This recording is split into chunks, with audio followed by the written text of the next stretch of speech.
All right, cool. Oh shit. Yeah, I appreciate you doing this in the morning too. Oh, no worries, man. Always happy to be on here. All right, let's see. Don't actually have like too many like actual scenes to go through this week. A lot of them are really big, so Yep. which makes Yeah, it a little bit easier to talk I about. brought I literally took notes during the episode, so we you got instant reaction on what was going on through my brain during this episode. So All right, cool. Yeah. Cool. Let's see. All right, yeah. You ready to get going? Yeah, ready to go. All right, cool. All right, everybody. Welcome on back to the Cinema Lords podcast. This is going to be our House of the Dragon episode 7 recap. Our penultimate episode. Season's flying by. I can't believe we're already at the end of it. But join with me again today. I got my buddy Mick. Mick, what's going on? Happy to have you here. What's going on, Cinema Lords? Always happy to be on the show. I thought we had a great episode this week. I was just telling you that. One of my favorites thus far of this season. So yeah, I'm I would have to agree with that. Yeah, I would have to agree with that. I think probably 4 was definitely my favorite. Mhm. And then I liked 1 a lot too, but I'd say this one and 1 are pretty close for second and third. But definitely they kicked it off with when they killed the king, right? The heir. Yeah, that was crazy. Yeah. That was a hell of a way to start the season. Yeah, that was a big time welcome back. Like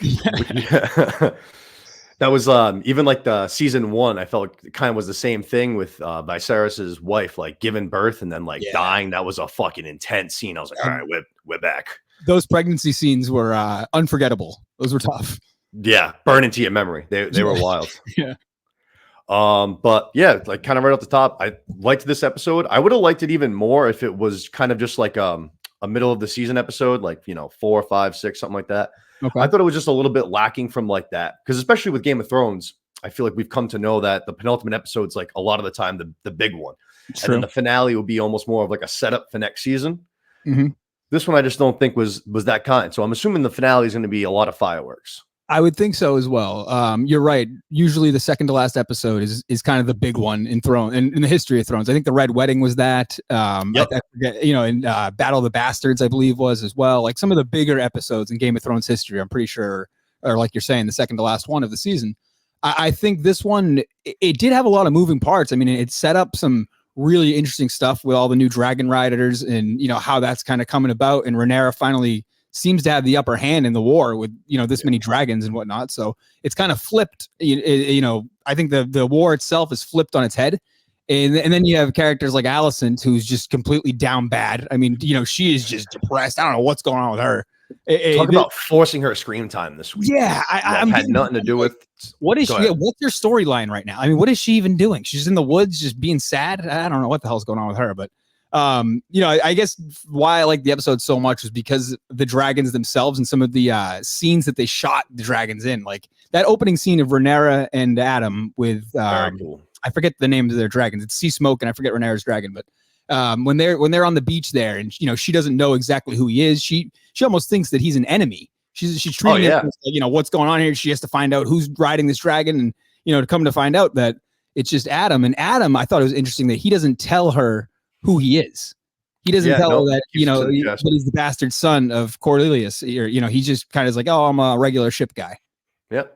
So I thought that was very interesting. Yeah, to kind of open it up there. I thought that was kind of planting the seed where I don't know when that's going to be revealed to everybody, but it's almost like has to come out. Yeah, it's going to have to come out at some point, right? That you're going to find out who he is. So yeah, I'm excited for that. That first scene that you were just talking about when we opened up, I love just that opening shot of Rhaenyra, Adam, and then each one of their dragons behind him. It was very like Wild Wild West, like cowboy standoff kind of vibe, or like fucking 2 samurais before they start like doing kind of thing. I liked the vibe of that shot a lot. I thought it was really good. Absolutely. And you could see Rhaenyra's dragon like creeping up behind her every time she moved forward. She would like almost like a dog would. It was unbelievable. Yeah, no, that was a very, very cool scene. Adam bends the knee like super quick. Yeah. And Rhaenyra doesn't even really have time. Like you can tell she wants to question it, but at the same time, she's so desperate for allies that she's like, all right, you know what? I'm just going to take this guy at his word.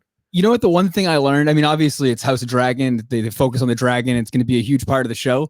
These people are fucking obsessed with dragons. I mean, the common folk, like just the thought of it, they're like, you get burned alive, trying to tame one. They're like, absolutely sign me up. Everybody's down to just, everybody wants a dragon, which I can admire.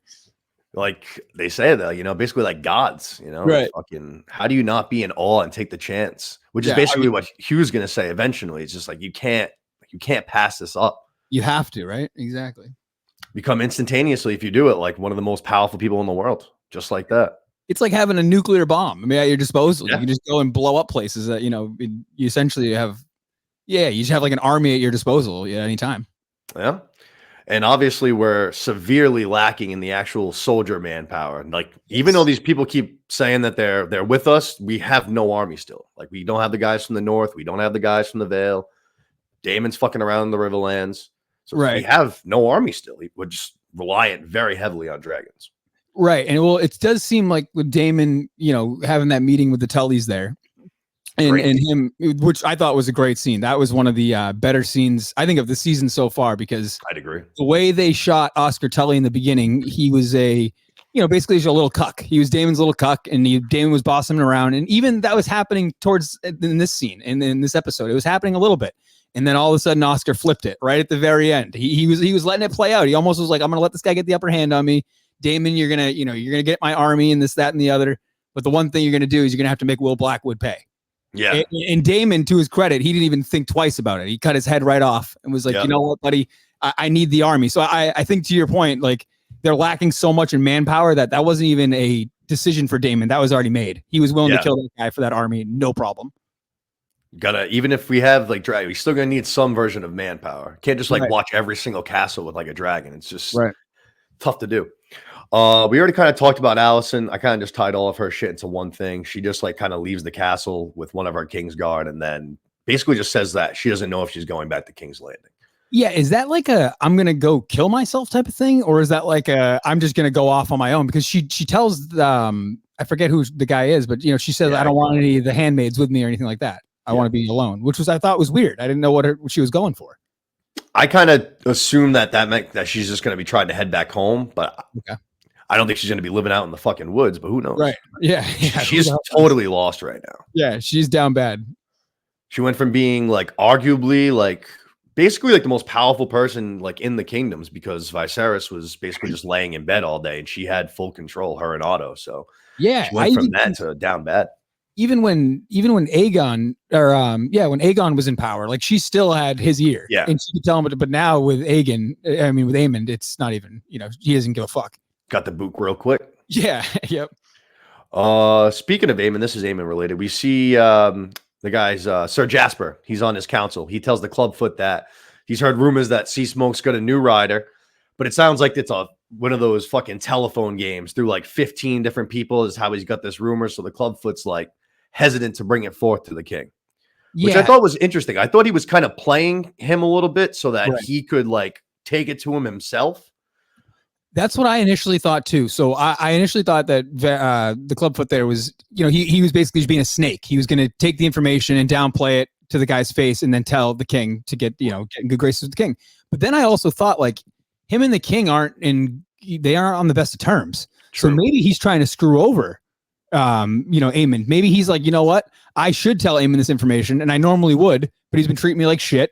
He's been, he kicked me off he's been embarrassing me. I'm not going to tell him. I think I can see a world where that's happening. Yeah, no, I like that. I hadn't had that thought at all. I like that a lot, especially considering how, like, I feel like Aemond's, the way he's viewing Aegon right now, he's clearly got like a bullseye on him. He's just kind of waiting for that right moment, because he can't just like sneak right into his room and like kill him in his bed.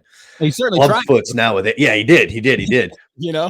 Yeah, but now we see that the Clubfoot's, like, last week he suggested helping Aegon, and then we see in this episode the Mace is trying to basically force Aegon to move quicker and start walking, and it's because of the Clubfoot's orders. So that's a good idea that he is trying to screw over Aemond. Yeah, and maybe try to help Aegon. I think so. I think Aemond would prefer that Aegon never gets up again, and the Clubfoot, I think, has the experience too. Like, I think that's why he's helping the doctor there, because he's telling him, like, I've been through this type of thing. You have to push it. You have to make sure he gets up every couple hours and keep trying. Yeah, and that was really telling. I was like, oh wow, he's really trying to help Aegon right here, which goes against everything Aemond was saying. Yeah, no, I like that idea a lot. And Clubfoot said something about the lines. I think he was like, he's not gonna be able to rest for long. Yeah. So I'm assuming that they're probably just going to try to like just straight up sneak out of here and kind of get off on foot, which is, I can't imagine, going to be easy for him. It's crazy. I can't wait to see what happens with that. Yeah, I think he's gonna have to have something going on in the finale. He's been kind of quiet since the Battle of Rook's Rest there. Yeah, he's completely. Let's see. We go to Rhaenyra's council and the White Worm. So we see that again, her council, which is basically been against her at all turns since this entire thing started. They're against her still. They're pissed off that she gave Adam a dragon, or basically let him keep it. Yeah. Then, sorry, go ahead. No, I agree. Like the council, they seem like they have no problem sticking up to her and yelling at her and disagreeing with her. I know she slapped what's his name last episode, but yeah, that was needed. Yeah, very much so, right? I mean, this council's got to get in order, Cinema Lord. For real. They're speaking out a term. Everybody's like just thinking that they can voice their opinion. You got to listen to the queen. You got to. I think it was Cornelia or whatever his name is there, Coriolis. He said that he was like, we're going to wait to the queen's judgment on all of this. Yeah. And it was like, yeah, that's exactly what we should be doing. What's everybody getting out of line for? Yep. Exactly as you should be doing his hand. Good job. Yeah. But then we also see Rhaenyra talk to the White Worm, which is these two things happen like basically simultaneously because she doesn't end up showing up to that meeting. Instead, she goes and talks with her. Mm-hmm. But I liked this conversation. Basically, the White Worm is like, yo, like your family has been having bastards for generations now. Like you guys have always been the power people, which are more inclined to have bastards because whoever they're sleeping with basically has no option. Yeah, they just fuck everybody in the hostels and shit, and they just go around in the brothels banging all the chicks. Yeah, that was exactly. That would make sense for like a rich family in medieval times to do. So that does make sense that they would have a lot of bastard children. Yeah, and then you kind of just keep them all on the wraps. You know what I mean? Right. So she says, like there's a ton of these people like Adam. Like we can go searching through them, just kind of put out the request, and a bunch of people show up. Right. Which is exactly what they're going to end up doing. But I liked the line there right now. I was like, let's raise an army of bastards. I was like, yeah, I like that. That's good. Too. I wrote that down in my notes. She was like, I have no problem with it at all. Like, it was almost like questions like, oh, are we going to do this? She's like, then let's fucking do it. Absolutely. Yeah. Let's get these bastards on these dragons right now. It took her a little bit of a minute. She was trying to keep the peace going. Like she talks about how she's inheriting like 80 years of peace or whatever between her dad and her grandfather. Right. But now that she's in it, man, she's like, I'll do whatever it takes. If I have to go battle myself, if we have to put fucking bastard lowborns on dragons, if everyone's leaving me. And she's down to, they're causing chaos at home on the other side. They're feeding them, they're making them question their leadership and all that. Like the Greens, the Greens, the small folks who live amongst the Greens are not doing well right now. And they're not happy. No, and obviously Aemon just doesn't give a fuck. Yeah, at all. He could care less. Obviously, Aegon was partying with them all the time, but you could tell that Aegon kind of actually cared about the small folk and shit. Yeah, remember that opening scene, or it wasn't the opening scene, I think it was the opening episode. He was trying to give back like the sheep and stuff. Yep. And then Hugh Hammer asked for like the money up front to make it easier on the blacksmiths, and right away he was like, "Yeah, no, like small." I think he said something to Otto like, "The small folk are what help us win this war," and something like that. Yeah. But obviously, they're pissed about Aemon being in charge now too. Oh, of course. I think everybody's just at a point where war is inevitable, is what it seems like, and I think everybody's just now. It's a ticking time bomb. Yeah, I don't know if you saw the preview for this week, but he asked for this coming week. He asked Helena to like basically ride on her dragon into battle, and I'm just like, that's going to be interesting. So I mean, that's all he has, right? He has Vhagar and Helena's dragon, right? Yep. But we also hear. I think it's at the very end. Yeah, it was the very, very, very end of this episode. They say Darren's dragon. We haven't met Darren yet, but he's the youngest son of Viserys and Alicent. Okay. But she asked her brother about him. I think it was either last week or 2 weeks ago. And I think he's supposed to be 16, but his dragon just kind of started flying with the Hightower army. Yeah, so they're going to have at least 3. Right. I did catch that. Yeah, now I know what you're talking about. Yeah, they said they just flew for the first time or something like that, right? Yeah, I think it's finally like battle sized, big enough to actually be flown.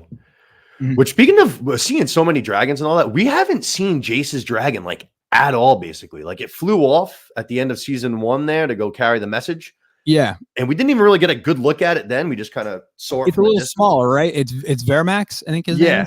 Yeah. I think so. Yeah. I think that's what it is. Yeah. He's a small, quick one, but yeah, he doesn't. I think it was telling when Rhaenyra like references it, like, what are you going to go fight fucking Vhagar with Vermax? Like, she's like, you're going to get swallowed just like your brother did. Yeah, he had no argument for it either. He was just like right away, kind of just head down. Yeah, he did. You're like, you right, Ma. Yeah.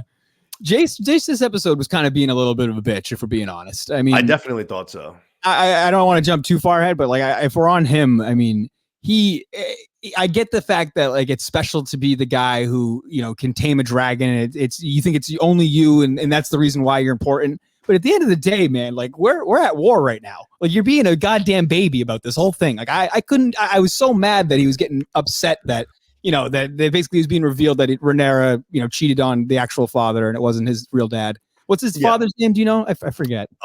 Strong's the last name. Yeah. Harmon, maybe? Sir Harmon Strong? I think that is it. Yeah. But yeah, I mean, when he finds out basically, or when it's confirmed this episode that Rhaenyra cheated on their actual, or, you know, it wasn't his actual father, who everybody thinks it is. That whole storyline, like he gets upset about it, and I understand being a little mad about it. But at the end of the day, man, again, we're at war. What are you talking about? We don't have time for this shit. I was getting so mad. You look at the other bastard kids from the, you know, like Alan and those guys. They're just like, yeah, we're ready to work and ready to serve the queen. Yep. Like, this guy's got to shut up. He's got to get in line. I mean, you mentioned too, like this was his idea, basically. Like, was it last week or 2 weeks ago? He was the one that kind of got this wheel into motion. And now all of a sudden he's poo-pooing it, you know? Yeah. And it's always like it's always been anyway through history, thrones, whatever. Like the victor marks how history goes. If the blacks win this war, it doesn't matter if he's a dragon rider or this guy's a dragon rider. It's like, you're good, dude. Like you're heir. Like Rhaenyra is obviously assumed going to survive, or like you're good. The only thing you have to worry about is if you lose, and if you lose, you're probably dead anyway. So what the fuck's that matter? Right, and that's kind of what he says to Rhaenyra. He's like, when you die, or she's like, well, what happens then? She's like, then I die. And that's what that is what it is. Like, there's no, that's what happens. Like, that's war. And she even says, I think at some point during the episode, they're talking, and she even said the old Valeria, like the winners are the ones who write the history.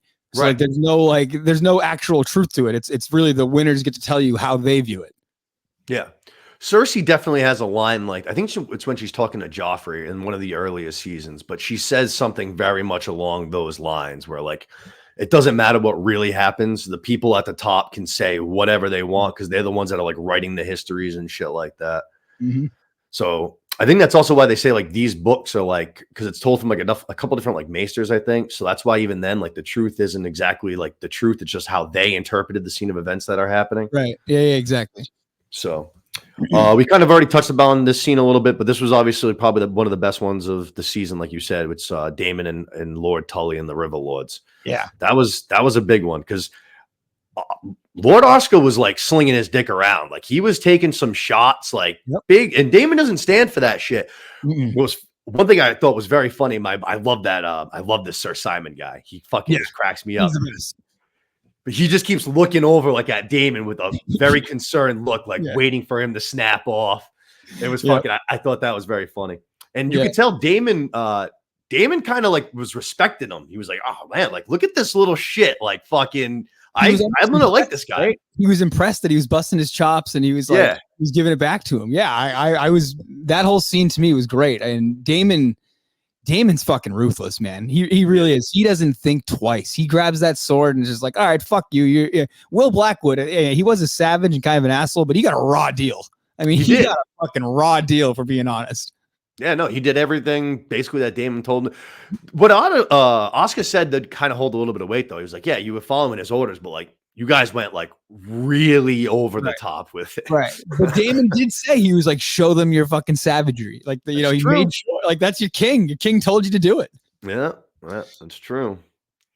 I love that was the kid. I was kind of almost surprised because they brought him back after like season 1 when he's the little kid and he kills the dude in the throne room and shit. And then they brought him back. And I was like, all right, this guy's going to be like kind of like a big character. Yeah. It was for a minute, but there he goes. Yeah. I'm excited for young Oscar Tully. He's probably one of my favorite new characters among, this season. I don't know. He's hysterical to me. His whole like posture of being like small and frail, but he's actually the leader. It's just funny.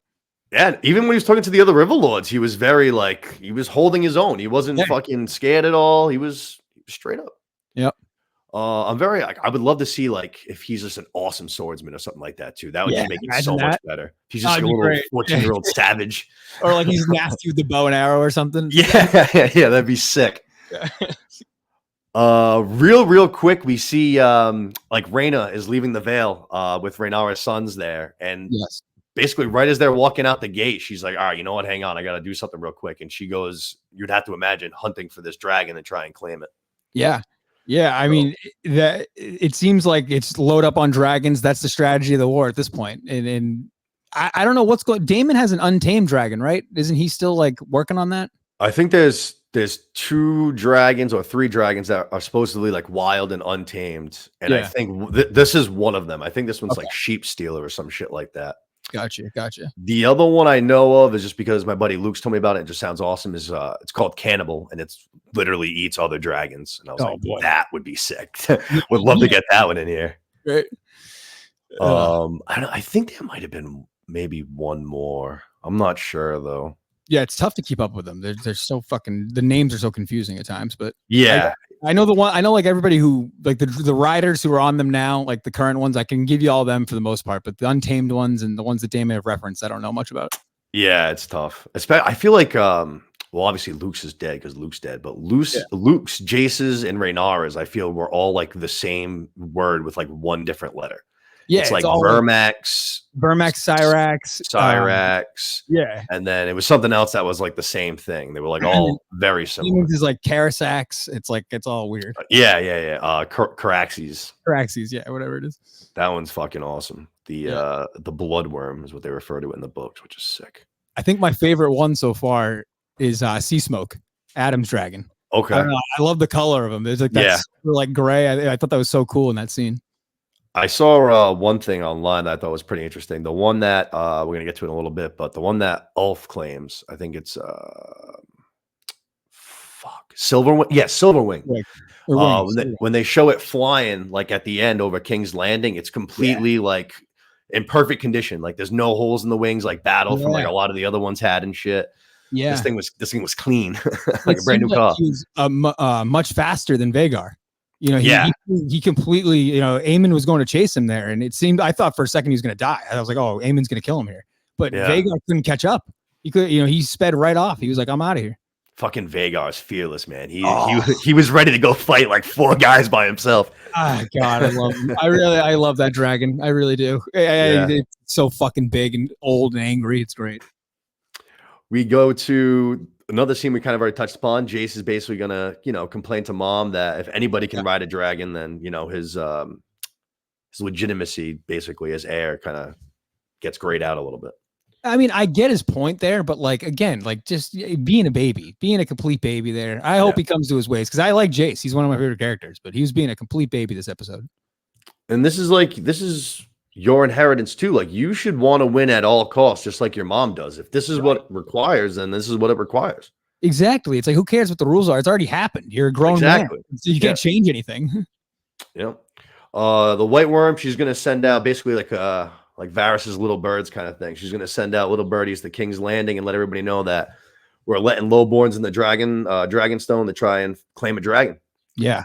We saw something that sorry, go ahead. No, I was gonna say she's one of my favorite characters. I didn't like her. Worm? Yeah, she's the way she sneaks around. Like she's one of the good snakes in the episode in the seasons that I don't like the Clubfoot's kind of tough to like. He's a snake. He's kind of like Littlefinger, and if you go back to Thrones, but this lady, she's the best. I love her.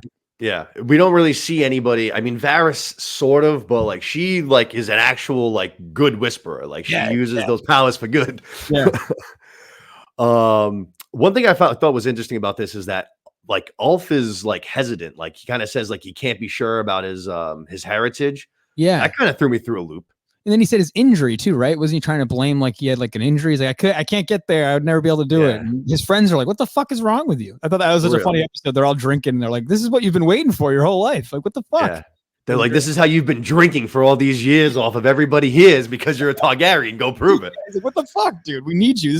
We actually need you. You're just going to sit on the sidelines? On the complete opposite side, we get Hugh Hammer, though, who's like doing it out of like necessity, basically. And his wife's begging him not to go. And then we find out that the little girl that was sick died. They kind of very quickly just mentioned it. But I was like, Jesus. Is that what happened? I kind of was confused by that. I watched that and I saw they kind of referenced it, but I missed it right in time. Is that what happened? The girl's dead? So she's no longer with them? He said I couldn't save her from her illness. So gotcha. But it was very like kind of like a throwaway casual line. I didn't catch it really at all. That makes sense though. And then the interesting thing is he talks about his mom, who apparently like worked in a pleasure house even though she was a Targaryen. So that's something I wanted to look into, and I kind of actually just forgot to do that. But that was interesting to me. I saw that as well. I think they're going to try to go into that because there's no reason why he would mention the mom, the heritage of the mom being the Targaryen and the brothel there. Like that would, there's going to be some connection there to somebody. Yeah. He says like some quote that she said, but like my brother's boys, and it's meaning to be Viserys and Daemon. So she's the aunt of Viserys and Daemon. Gotcha. Which would make Hugh and them cousins. Right. Hugh would be cousins with them. So that's like you say. Yeah, I think you're probably right. That's going to have to come into play in some sort. And they look about the same age. I mean, they're all right around that same age. So like definitely, that would make sense. Yeah, definitely. And they even like he's obviously got like the Targaryen hair, but like I feel like Viserys's was kind of like with age was less like say like shiny, like 100%. Yeah, like more raggedy. Absolutely. Yeah, so I feel like they had that look too, and Ulf's was too, but his is like really raggedy. You could tell he's been living tough. Yeah, sure. You get that Thor haircut. So this is where we kind of get to the good stuff. The rest of this episode kind of all plays out like in one really long scene. Yeah. But it kind of starts off with our dragon trainers, the Jedi dragon trainers. Mm-hmm. They all quit. They fucking up and leave. They're disgusted with what's happening. Yeah, I thought that was very interesting. They take their job very serious, clearly, which I thought, you know what I mean? They were they were revolting basically against the queen. Yeah. And I kind of liked that Rhaenyra, like they walked and Rhaenyra really didn't care too much. He was like, all right, like if you're not going to be a part of this, you're not going to be a part of this. Like take it easy. She knows how crazy it is. She's like, this is a crazy ask. And she even says it to everybody who goes to do it. She's like, you don't have to do this, just so you know. Right. And then, but you can just tell everybody wants to be a fucking dragon rider. Yeah. And I thought that like kind of showed that she's very confident in herself and her abilities to like deal with these dragons, even though she's like, they're not claimed by her. You know what I mean? Yeah. She clearly feels comfortable enough where she'll be able to like, summon the dragon in and keep it from eating her and kind of. Yeah. I thought that was great when she was saying to the people, and she was like, I used to thought that I know what it meant to tame a dragon, but now I truly am unsure of it. And like, then she goes and walks over to the, I forget what dragon was that? Was that Silverwing?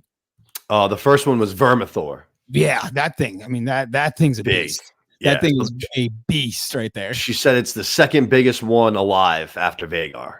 Yeah, so I want to that's a big win for them. That's a big get for them right there. Yeah. And that's Hugh's dragon, right? I'm sorry? Is that Hugh's dragon now? Yes. Yeah. Okay. Yep. I saw it. Do you ever watch those like the inside the episode thing, like after the credits on HBO? Yeah, sometimes, not all the time. I didn't catch this week, but I've done it before. All right. So they talk about the scene where Rhaenyra is kind of giving her little motivational speech. Okay. And they mentioned how like they wanted, which is what she did, but her character kind of like walks through the room through like all of the people. And they kind of wanted it to make like almost to make her seem like not culty, like cult leadery, but like preachery, I guess, kind of like kind of, you know what I mean? Like kind of almost like the High Septon there, the Sparrow from from Game of Thrones. I know what you're talking about. Yeah, they kind of wanted to give her like that vibe of kind of like trying to gather like the small folk to her. Almost like I'm not better than you and like being on like the same height as them and stuff. I could see that. Yes, yeah, exactly. Which I saw like, after seeing those. In the public, they're like on like a big stand and they're above them and speaking. Right. Down. Yeah. Yes, that's a perfect way to put it. Yeah. Not addressing them like necessarily like a queen, but like, someone like, who's in need of an army. Yeah, I think that's the way you win over the general public in this type of war. Like that they seem to be playing it really right, and I think Rhaenyra, she clearly has the better whispers, like you're saying. She's got the better game plan here as far as how to get the people on her side. Definitely. So she gives the people a little motivational speech. We go down. We see that the first dragon we're going to claim is Vermithor. Yep. And I liked that she basically like she summons it up. She calls it. She's like, all right, like. You See good, ya. dragon? All right, I'm out of here. Good luck, Jesus. Yeah, there's no like, okay, someone else try this. Here's some instructions. She's like, all right, best of luck. See you later. I was thinking, I was like, I probably would have had him maybe go in like one at a time. Like, right? All right, here we got. Here's one. Dragon out or something. No, they're like, everybody go ahead, try. That dragon starts picking them off, dude. Dude's been down in the caves for who knows how long. He gets a full buffet right in front of him. He's probably pumped. He's like, all right, let's go. Yeah, seriously. He lights up basically everybody in front of him for the most part. Leads to pretty chaotic. Yeah, I mean, People it are running for was the doors and shit. gruesome too. Like people are getting stepped on too a little bit, getting burnt alive, getting eaten too. I started calling people get eaten. It was Yep. tough to watch. He was doing everything. He was using all the tricks. Yeah.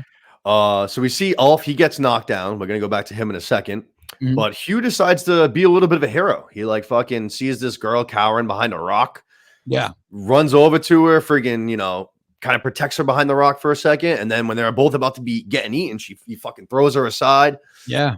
And this was kind of the moment where, because we saw all those people up on the platform before Vermithor starts lighting them up, and they're all shaking in their boots, which is, I Right. think, why he lit them up to begin with. And now Yeah. you finally have someone who just did a pretty heroic move, and now he's facing you, fucking eye to eye, and he starts Not showing any screaming fear. at him. Right. 100%. Yeah, no, he was ready for the moment, and like he was willing to die. I think that was ultimately it. He was sitting there like, I think he knew, he was like, I'm either going to die right here or I'm going to get this dragon. Yeah. So And now you have the second biggest dragon with an absolute fucking meat sack of a human. That guy's thick, man. yeah, that I would like to see what he can do with a sword as well. I want to see him in combat. He definitely reminds me of like we never really get to see. Actually, Gendry had one, but I was saying like Robert Baratheon used to swing a war hammer. Yeah, I could see this guy being a hammer guy. Yeah. Gendry did have one. That's true. Yeah, I could. He's definitely like just that size of him, just fucking caving in someone's fucking chest with a hammer. 100%. But yeah, so we had the second biggest dragon claimed. Rhaenyra fucking sees it, and you can tell that because they show her while everyone's getting lit up, and you could tell she's like, "Fuck, did I make like a mistake? Like I just got all these people killed." Right, and then you can tell they're trying to rush her out of there, but she's like, "I want to stay." She's like, "I'm staying here. Like this is my plan. Like I got to stick by this." Yeah, and I don't think like she just fucking touched the dragon and shit. I think she kind of knows like if he does this to everybody else, I don't think he's doing it to me. Or at least that's kind of the vibe that I got. She wasn't worried. She's very confident with the dragons. Yeah. So fucking Hugh claims a dragon. So now we have 2 claims in this episode. Yep. And then we go right from there. We see that Ulf survived getting knocked down, and he decides to go deeper into the dragon pit, which is kind of a weird move. This was funny to me because he was like, it was such like a gruesome scene, the scene before with the other dragon lighting everybody up.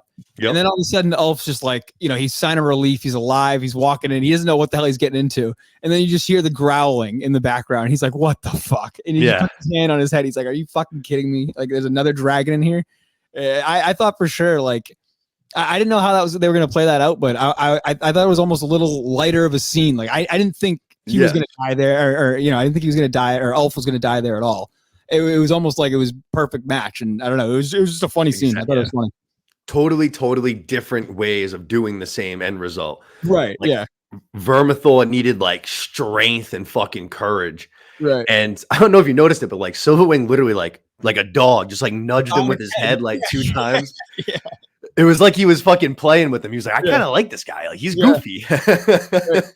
And they take off together. They're he's like the fastest dragon in the world. It's hysterical. It was great. Which was wicked funny, like visual. Just seeing him, like his face just like blowing in the fucking wind, just kind of trying to hang on for dear life. He's landing.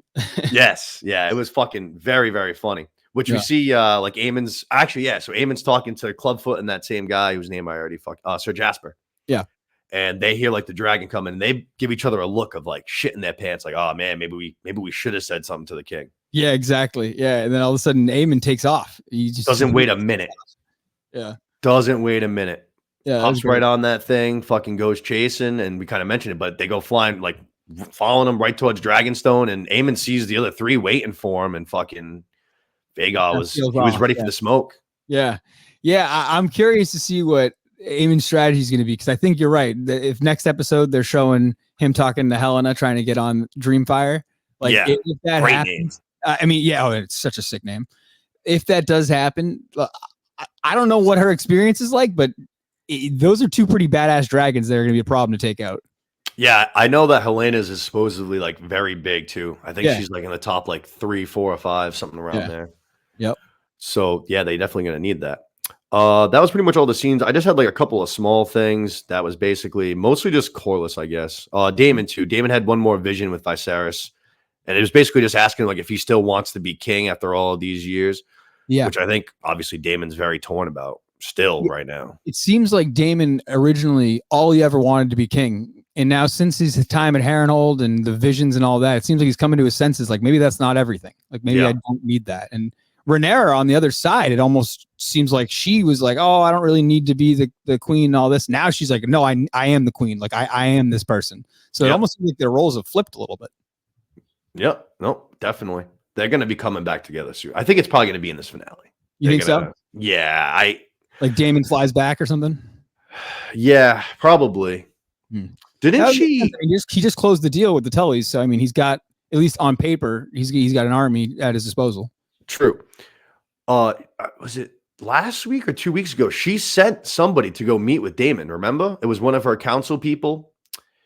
I can't remember which one it was. But he was kind of like, are you like sending me away? And she was like, no, like you're one of the only people like actually trust to kind of converse with Daemon. Yeah. Yep. Yeah. She did. Yeah. And so he didn't show up yet. He hasn't not yet. So that's something that could happen in the finale. For sure. That would make sense. The only other thing I kind of thought was interesting, as far as like, it wasn't a big enough scene for me to like kind of mark, but Corlys is kind of weird to Adam still. Like he fucking claims the dragon and shit, and he's just like, all he says was like, well done, like that's it, and just kind of like walks out of the room. I think it's just because it's not talked about yet. You know what I mean? I think it's just not been addressed yet. At least on the show, you know, they haven't shown it yet.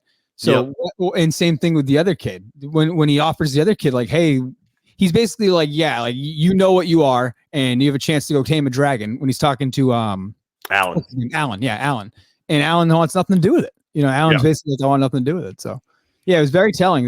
They have a weird relationship with their father there. Definitely. And I thought it was interesting that obviously Corlys has been trying to find like his heir, like for a little while now. It's been a thing that he's been trying to figure out. And Alan delivers that line where he's like, I'm seeing salt. Like my brother's kind of always wanted to do bigger and better things. So that's why it makes sense for the dragon to almost go and pick him. Right. And then he delivered that line. And I was like, you know, if things kind of keep going the way that they're going and he keeps doing like a good job and they win the war and shit, like I could see him becoming like legitimized, given the name and then becoming heir. That was what I'm blanking on her name, but who's the aunt that died? Rhaenys? Was it Rhaenys? Rhaenys, yeah. Rhaenys. That was what Rhaenys was trying to tell him. She's like, look, he's of status. You should be putting him up. Like there's no reason why you should hide who he is. Yeah. And that's probably going to stick with him a little bit too, you'd have to imagine, because that was one of their that actually might have been their last like conversation together, now that I think about it. Probably was, yeah. At least that they showed. I think because right after that she left to go back to Dragonstone, had the meeting at the council, and then left and went yeah, so that was probably like their last conversation that they had. Right. And it is telling that Alan's willing to, you know, basically stay by the ships, and, you know, he's sticking by his familyhood, which I think it's admirable. I like him. He's one of my favorite characters. Yeah, I like him, and I like Adam a lot too. I'm very I like that Adam kid. He gives me good vibes. He seems like he is just kind of like a dude that was looking to have a good time, and then like he says something along the lines like, if the gods have something bigger planned for me, then like who am I to say no? Exactly. Yep. I like that vibe. I like that vibe. Yep. The biggest like say question that I have is basically Team Black just got 3 Dragon Riders in one episode. Yep. And possibly a 4th on the way if Rhaena is able to claim her dragon. Yep. So then say if you have those 4, then you have Rhaenyra, you have Jace, and you have Baela's dragons. So that's 7. And then if we get Daemon, that's Caraxes. That's 8 dragons. That's 8. That's in 7 like full grown, ready to go, war tested dragons. The 8th one's kind of figuring it out, right? That last one. Right. So they got a lot. They got a fucking army of dragons right now. And then you have only like basically 2 that we've actually really haven't even seen Dreamfire. We've seen Vhagar a bunch. We know of Dreamfire. And now we know that Darren kid has a dragon. So we have 3 dragons. One of these people that we just saw this week claim one, I feel like has to be a turncoat. Like has to be. Really? You think so? It's some like maybe not like right now, like already like knowingly, but something will change. I don't know how, but because otherwise it's just like they're so outnumbered. I don't even know how it could be like that big of a fight. Yeah, I think the only way I could see like something like I actually say someone like if Adam's father had like a beef with Rhaenyra or some sort of fallout like that, you know, and he was like, you know what, we're gonna go join the other side. We're gonna join the Greens, and I could see someone like I could see Adam maybe flipping and being like, okay, I'm gonna come with my father here. See that? That's an interesting. Someone's gonna screw someone over, though. You're right. Like one of these 4 Dragon Riders or one of these new 3 Dragon Riders, someone is probably gonna flip or try to do something for their own benefit. So out of the 3, I actually feel like the least likely it would be Adam. I feel like, but that's just me. I could definitely see either one of these other 2 for different like reasons going bad. Like Ulf's just kind of a moron. Like, I feel if someone's just like, yo, like, well, you'll fucking be, I don't know, king of whatever. We'll make you the head of Casterly Rock or whatever the fuck. And he's just like, sounds good to me. I can drink and have a bunch of gold. Right. I could see something like that happening. He doesn't seem to care about the politics at all or anything like that. Right. Hugh, I don't know like how it would be. You know what? I don't know if his wife's still at King's Landing. Maybe they find out that he got a dragon and that he's got a wife and they like fucking take her hostage. It's a good point. They could. Something like that, maybe. Yeah. I also think it would make, just like we said, like, so right now it's 8-on-3. Vagar's obviously big. I think if you give them the second biggest dragon and it's like 7-on-4, but they have Vagar and Vermithor, like, that's Vagar when 2 dragons, no problem. Right. Yeah. That's when it's almost like we got the numbers, but they got a little heavier firepower, which is going to prevail. Yeah, and you got to think of the Dragon Rider themselves. That's the experience aspects of it. Like that's a good point. Since we've watched these fights, everybody who's been the experienced rider has won. Like even I guess maybe not with Rhaenys, but Rhaenys was fighting 2-on-1 there. But like she took out Aegon no problem. Yeah, and she was better. She's a better rider. She held it, like she totally held her own against Vagar. She just like it seemed like she kind of just got blindsided, which it's insane to get blindsided by something that big. But literally got 2-on-1, dude. It was crazy. Yeah. So even like she easily could have survived that. Like at one point, I mean, she turned around intentionally, but even that second time, she almost did get out of there. Yeah, 100%.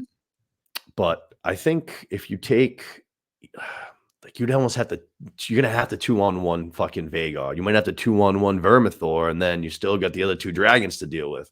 And you might have to sacrifice some people too. I mean, that's probably some people. If one of those 3 doesn't switch, then I could see one of those 3 dying off quick. Yeah, that would make sense too. Or one of the something like that happening. Vagar takes down another body pretty quick. Yeah, I could see that too. Exactly. Yeah, I could see that too. I don't know. Like to me, just it's got to be one of them. If I had to, I'd pick that Ulf guy. That'd be if I had to bet. That'd be who I bet on.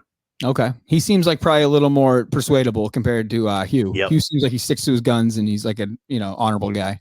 Yeah, that would be my take. I would think. No. But yeah, that pretty much wraps up that episode. Like we said, that's the penultimate. So kind of lacking a little bit on that side. Mm-hmm.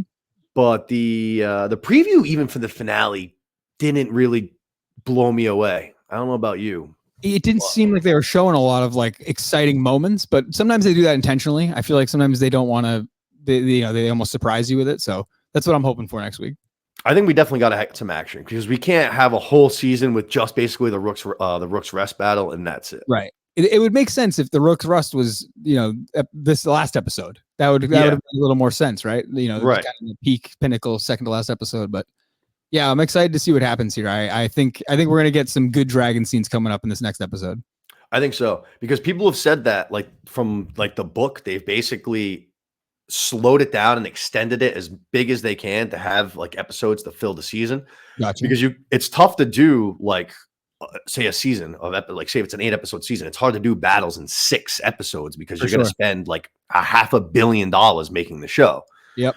So when you heard we only had 1, I almost feel like you have to with this like in a story that's got this many battles. Mm-hmm. They have to start happening at some point. And like I just said, we can't flood it in season 3 with 10 battles in season 3. Right.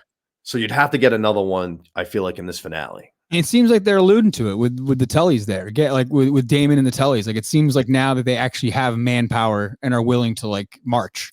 So yeah, I think we're gonna get something soon with actual like similar to episode 4 where there's dragons flying in the sky against each other and people on the ground shooting at each other.